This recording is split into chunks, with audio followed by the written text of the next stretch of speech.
natin ha, ano ang problema? Yan gustong or linawin natin ang problema. Gustong pumunta ng gusto ng girlfriend mo, ng sintang irog mo na pumunta ka ng Bacolod.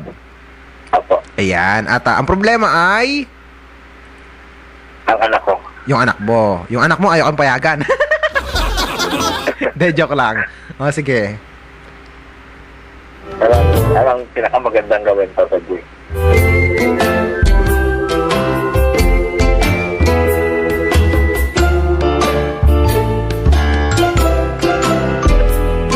O, yan ha. Okay na. Ayan. Pasaway lang. Huwag ka na maingay kung anong ginawa ko, ha?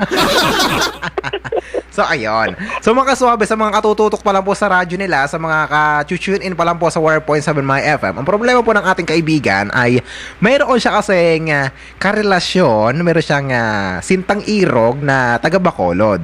Ngayon po, yung taga Bacolod na yon, sa labis na pagmamahal sa kanya, kahit na long distance relationship po silang dalawa, ay nais po siya, syempre, kapag nga naman malayo ka sa taong mahal mo, namimiss mo, di ba? Kaya naman, gusto po siya kaibigan na pumunta ng Bacolod. At ang biyahe po ng papuntang Bacolod, ayon dito sa ating caller, ay 2 oras, tama ba? 2 araw. 2 araw. Ayun, 2 araw, mga kaibigan, na biyahe papuntang Bacolod. Anong gamit mo, kuya? Disagwan? Hindi, ano siya, barko. Barko pa. Ayan, malayo pala yun. Titingnan natin sa mapa. Tingnan natin sa mapa, mga kaibigan, kung gaano kalayo ang Bacolod. Malayo nga. So, ayan, malayo ang Bacolod. At gano'n, ang inaalala mo ay mayroon kang anak na nag-aaral. How about holidays, kuya? Pagpalagay natin, Pasko. Pagkatapos ng Pasko, di ba, ano yun, bakasyon? 16 bakasyon na Papa G. Oh, yun, 16 bakasyon na. Hindi ba pwedeng bakasyon? Ayan ha. Yung mga kaibigan na, kasi ang tanong niya lang naman, ano daw yung gagawin niya? Ang problema lang naman kapag pupunta ka ng malayo, it's either na wala kang pamasahe o talagang ayaw mong maligaw. Sige, tuloy mo. Alin to tuloy? Tuloy mo yung iyong kwento. So hindi pa pwedeng holidays.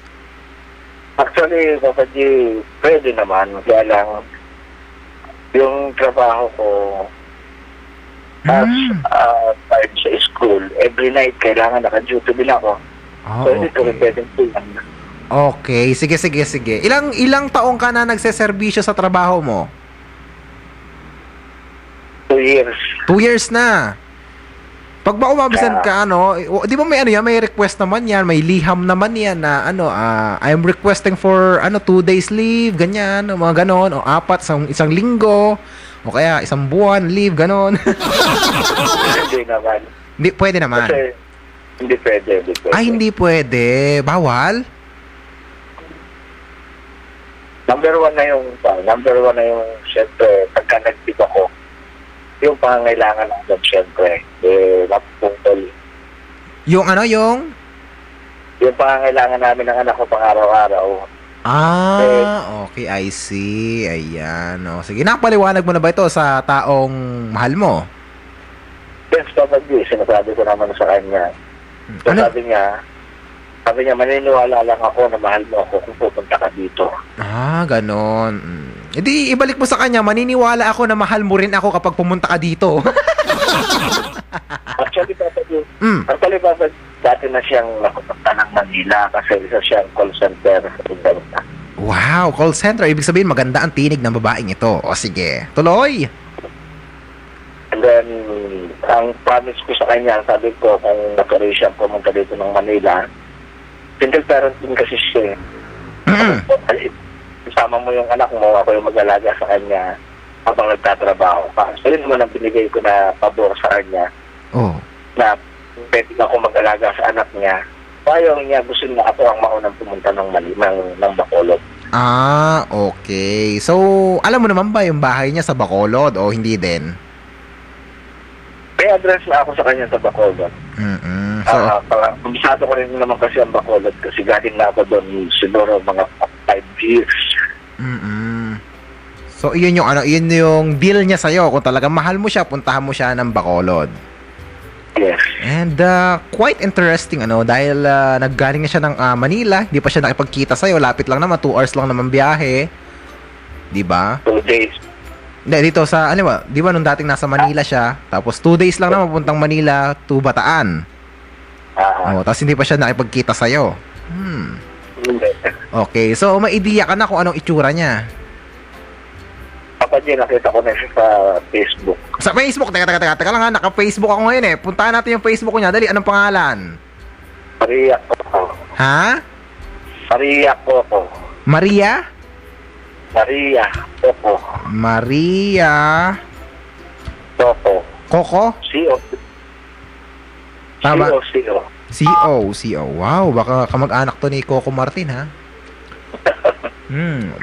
Maria Coco. Actually, kaya Maria Coco, idol niya si Coco Martin. Coco Maria. Teka lang, Maria Coco. Coco. Ito meron dito, Nata de Coco.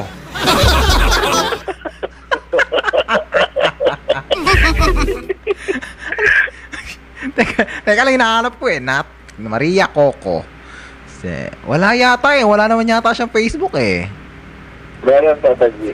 Meron dito, Maria Coco yung totoo po Facebook. Pakihanap nga po itong taong ito. Yan. Maria Coco. Hinanap po na, Maria Coco. So, yun lang yung pangalan niya, Maria Coco. Wala Ano yung Maria niya? M-A-R-I-A. Yes. Oo. Wala na lumabas na Maria Coco dito. Wala na. Oo. Laka na. Naku. Nagpalit na siguro siya ng kwan. Grabe naman. Kala ko ang pinapalit lang profile picture, taka yung cover photo. Pati pala pangalan ngayon. Sige. Ganun pa. Ganun pa man. Although hindi ko makita at hindi ko mahusgahan. Sayang naman. But anyway, sige, kwento mo. Tuloy natin. So, yun ang deal niya sa'yo. So, wala nang ibang deal kundi ang pumunta ka ng Bacolod. Yes. Punta ng Bacolod. So, medyo mga kaibigan, medyo mahirap alam niyo na, hindi lang naman kasi itong lalaki dapat ang mahinga natin ng panig, kundi maging yung babae, kung bakit yun ang deal sa kanya, makita mo na sila. And, pareho daw sila mga kaibigan na single parent. Ayan ha. So, ibig sabihin, pareho silang mayroong responsibilidad sa kanilang mga pamilya dahil sila lang naman ay hiwalay po sa kanilang asawa, no?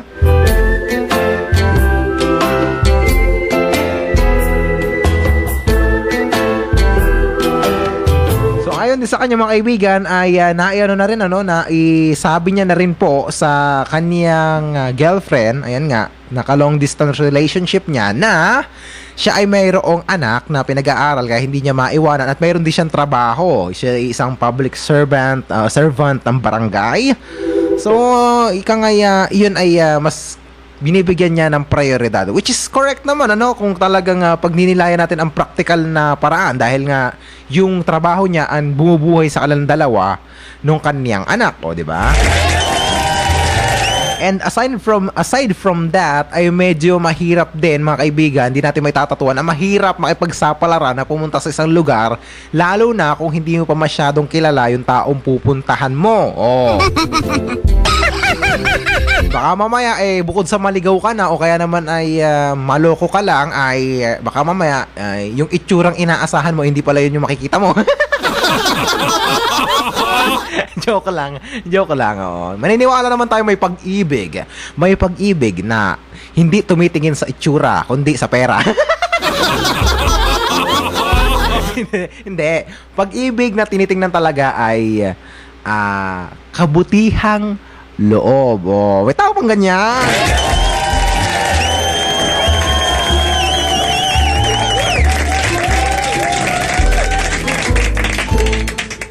Siya pala ay isa ng byudo. How about yung babae? Byuda ba siya o kasal pa rin sa unang asawa tapos naghiwalay lang? Kasi kung ganon, naku medyo mahirap yan. May habol pa yung lalaki, Sana kung ano siya, kung byuda siya, ayan, pwede kayong magmahalan dahil wala na kayong parehong responsibilidad sa kabiyak ninyo dahil sumakabilang buhay na. Pero kung ganitong sumakabilang bahay lang, naku, mahirap yan Kuya Boyet. So, pagbigyan naman natin tong isa nating caller bago natin tuloy ang bigyan ng patnubay si Kuya Boyet. Hello! Hello. Hello, magandang buhay. Ano po ang pangalan ni Kuya? Loverboy. Po, ano po pangalan? Popoy? Loverboy. Popoy, tama? Loverboy po. Okay, sige. Taga saan si Kuya? Mulawin po. Taga? Mulawin. Mulawin, Kuya. May request ako sa'yo. Ano po yan? Layo ka ng konti sa radyo mo kasi nadidinig ko yung maganda kong tinig eh. Kasi medyo nai-inlove ako sa sarili kong boses. Okay, ayan yan. Layo ka. Huwag kang lalapit. Ayan. So, ulitin ko lang anong pangalan ni Kuya? Aray ko. Aray ko. Kumusta ka, Aray ko? Ano nangyari sa'yo, Kuya? Antog lang po onte. Saan ka ba galing? Ayan, sige. Taga saan si Kuya uli? Mulawin. Ano pangalan? Loverboy po. Loverboy. Apa. Ayan, sus ka po. English pala, kaya pala nahirapan ako. Loverboy. Apa. It's a Loverboy. Okay, anong dahilan ng pagtawag ni Loverboy? May tatanong lang po. Okay, magtatanong. Anong katanungan? Ano po ba yung maganda gawin pag mainit ang oras ng girlfriend? Okay, ano ang nararapat gawin kung laging mainit ang ulo ng girlfriend? I-ice bucket yan. Buhusan ng yelo. Joke lang. Sige, ano ba yung dahilan bakit umiinit lagi ang ulo ng girlfriend mo? Di ko alam. Hoy, di mo alam. Imposible yan, Kuya. Mahirap yan. Kusa na lang siyang May dating po. Meron ba kayong pinag-aawayan? Wala naman po. May dating lang po. May dating. Apa. Yung girlfriend mo may dating. Apa. May something? Wala. Nanging kondang. Sanator sa babae. O baka naman may alam mo na, buwan-buwan, dumadalaw yon, mahirap na. Yan nga po. Ayun! O Kuya, hayaan mo muna. Hayaan mo muna siya mag-init yung ulo, Huwag mo na sabayan kasi mayroon pala di ba? O baka nagagalit siya kasi hindi ka mapagbigyan. Di ba ganon? Biro lang. Sige. Nangingiti si Kuya. Uy, si Kuya ganun talaga. Isipin mo lang kasi gustuhin man niya, hindi ka niya mapagbigyan. Pasaway. Okay? So, ang akin lang naman kasi based on my own experience, sa mga babaeng ganyan, mahirap makipag-deal sa mga babaeng mainit ang ulo lalo na kapag mayroon sila. Nako, paiba-iba ng mood yan. Talagang kapag makita lang niya konting kibot, makakita lang niya ng konting mali sa'yo, nako, maiinit yung ulo niya. Nako. Lalo na yung halimbawa na magkasabay kayong lumabas sa bahay. Sabihin ka niya, honey, Han, chubby, ganun. Kung ano man tawagan ninyo, pakitingnan nga yung likod ko, baka maya-maya may bumakat, gano'n.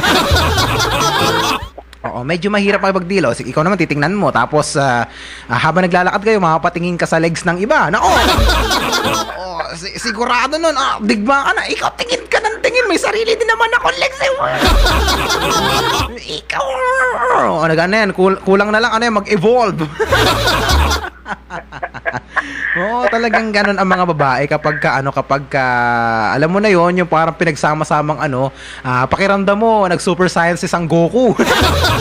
O kaya naman ay nag-shippo din na si Naruto. Ganun katindi. Yan, ganyan talaga yung mga babae, So, ano ang mga paraan para na sa ganun ay mawala kahit papano ang init ng ulo ng girlfriend mo? Yun ang tanong mo, di ba? Apa.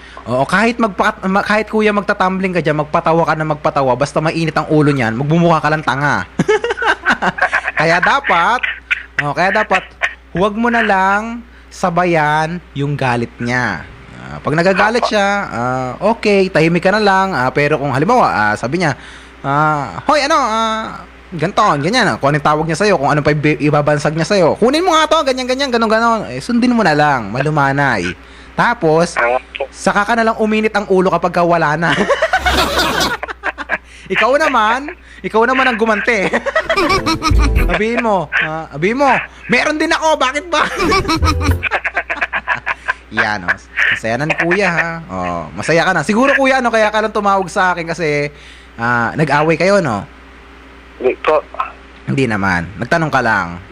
Opo. So yun, kung halimbawa, baka sakali, try mo rin yung mga technique na to. Konting masahe, honey, kumusta ka na? Ano pa ba? Madugo ba? O ano ba? Marami ba? Kasi ganun yun ganun yung inaalala nila masakit ba yung pantog mo? Masakit ba yung tiyan mo? Okay ka na ba? Yung ika nga, tapatan nating mga lalaki ang galit nila ng ubod nating lambing. Opo. Okay? Siyempre, isipin natin yung mga bagay na gusto nila. Mga gusto nila na hindi bawal kahit meron sila. Halimbawa, mahilig siya sa chocolate. Bigyan mo chocolate. Ayan, honey, may binili ko sa'yo. Ayan, binili ko doon sa magandang tendera. Di ba? Binili ko doon sa nagtitindang sexy. Para mas lalo magalit sa'yo. Ayan, bili mo siya. Ayan, alam mo, mas lambingan natin. Okay? Opo. Basta meron sila, kung magagalit, kung mainit ang ulo, wag natin sabayan, okay? Opo. Kasi, kung merong World War III, yan ang ugali ng babae kapag meron sila. Kasi pag meron sila, abnormal talaga yung mga yan. Okay? So yan, okay na ba, kuya? Okay na po. Ayan, maraming salamat sa iyong pagtawag. Maraming salamat po. Okay, yan talaga, ganun talaga.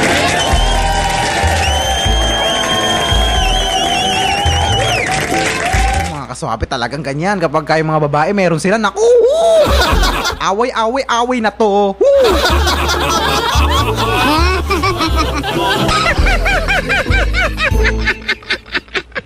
Ayun, dinugtog ni Kuya Boyet, mga kaibigan, mabalik tayo kay Kuya Boyet. Sabi niya, hindi sila kasal, Papa Gabs. Ayun, may chance.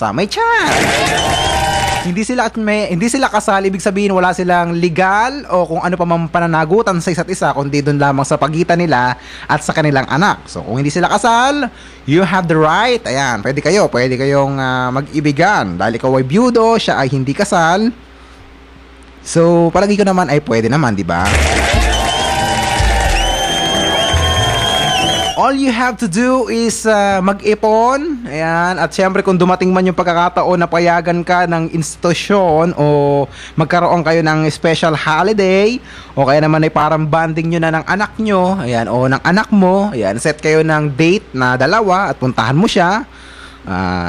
Kung iyon naman ay magiging maluwag ang schedule mo. Pero kung hindi, I think ika nga ay sabi ni Lola ni Dora, may tamang panahon. Siyempre, hindi lang naman ikaw din ang dapat na magbigay ng effort. Kung isya rin naman ay hindi masyadong busy o kaya naman available ang kanyang time, pwede naman na siya mismo din ay dumalaw dito sa Bataan upang magkasama naman kayo. Set a date, di ba?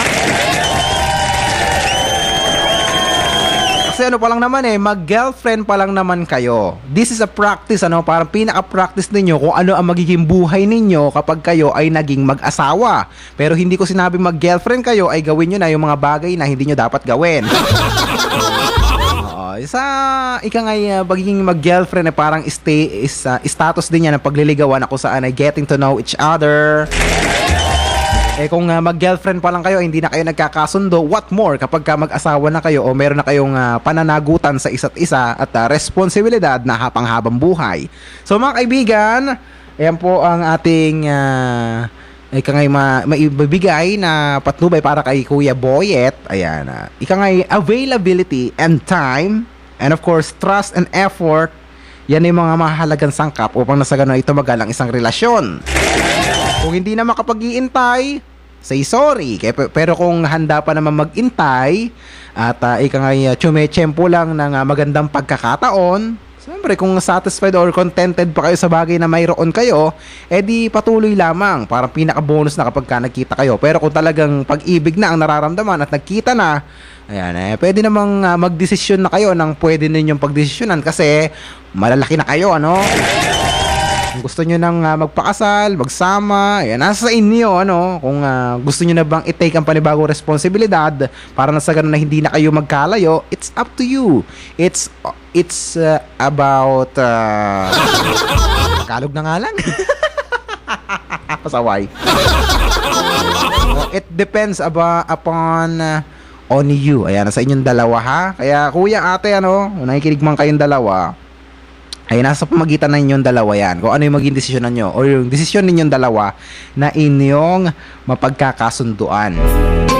So mga kaibigan, 11:53 on the clock. Ayan na, kay Kuya Boyet, nawa ay kung sakali man na makapag-ipon ka at magkaroon ka ng bakasyon, ayan, parang pinaka-banding nyo na kasama ng anak mo, pwede kang dumalaw, ano? Kung siya rin, ganun din ang sitwasyon niya, pwede rin siyang dumalaw dito. So, nasa pag-uusap niyo namang dalawa yan eh. And again, kung kayo ay satisfied sa sitwasyon niyo pa ngayon, kontento pa kayo sa kung anong meron kayo, patuloy lang. Pero kung hindi na, at sa palagay mo ay ayaw mo na, at pagod ka na, at hindi mo na talaga gusto, o ayaw mo na talaga, nasa iyo pa rin ang desisyon. Sa huli, ikaw pa rin ang may kakayanan na magdesisyon kung ano ba ang palagay mo ay makabubuti sa iyo.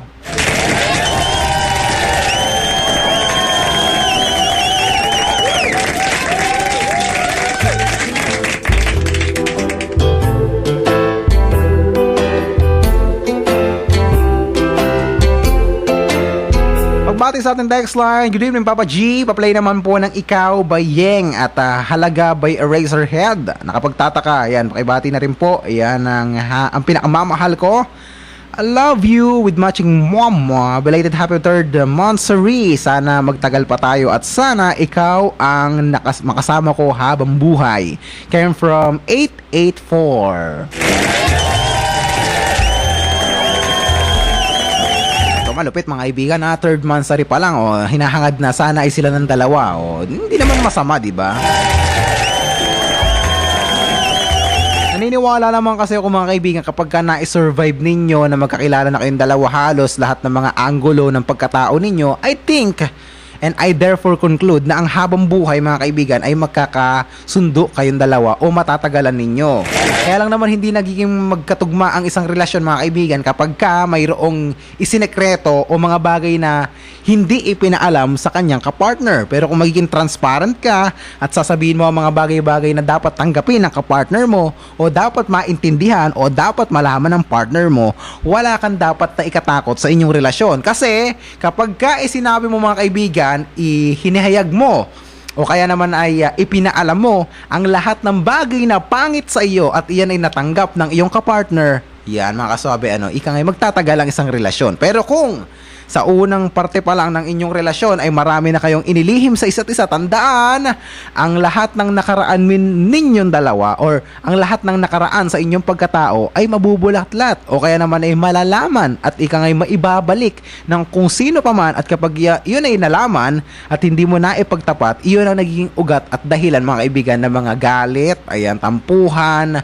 puot, ayan, ika ngay sumbatan.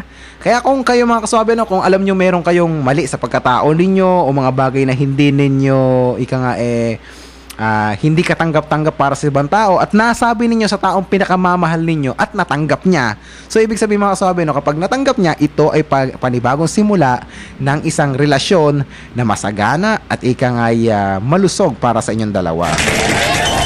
Siyempre mga kaibigan, hindi lamang katawan ang dapat malusog, dapat din ang relasyon ay malusog din.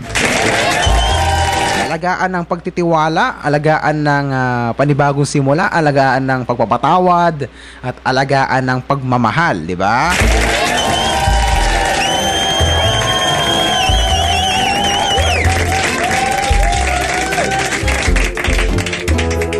So, 094880748114. Tuloy pa rin po tayo mga kaibigan sa ating tugtugan at kasiyahan. Kasama natin si James Reid and Nadine Lustre.